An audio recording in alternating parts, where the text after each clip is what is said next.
ఆ తర్వాత మనం చూస్తే 1907లో మేడం బికాజీ కామా ఎక్కడైతే స్టడ్గార్డ్ బెర్లిన్ లో త్రివర్ణ పతాకం ఎగరేశారో ఆ పతాకం మీద కూడా వందే మాత్రం అనే మాట రాసిందనమాట.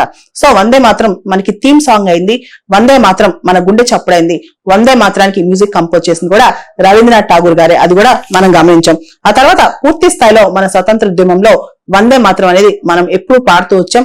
అంతేకాదు వందే మాత్రం అనేక మార్లు పాడినందుకు, వందే మాత్రం స్లోగన్ అనేక మార్లు ఉచ్చరించినందుకు చాలా మంది అరెస్ట్ అయ్యారు.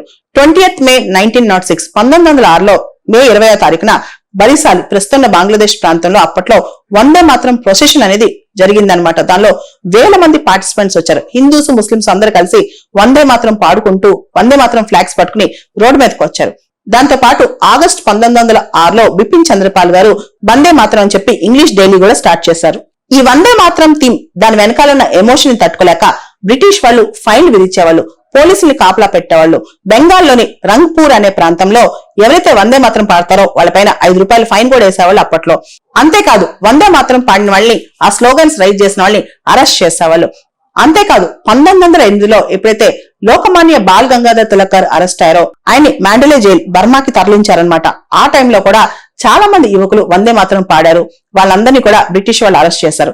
ఒకటా రెండా వందే మాత్రం సంబంధించిన గాథలు కథలు ఎన్నో. వందే మాత్రం ఈ 150 సంవత్సరాలే కాదు, మరొక 150 సంవత్సరాలు వర్ధిల్లాలని, వందే మాత్రం అనేది మన అందరి గుండె చప్పుడు కావాలని కోరుకుందాం.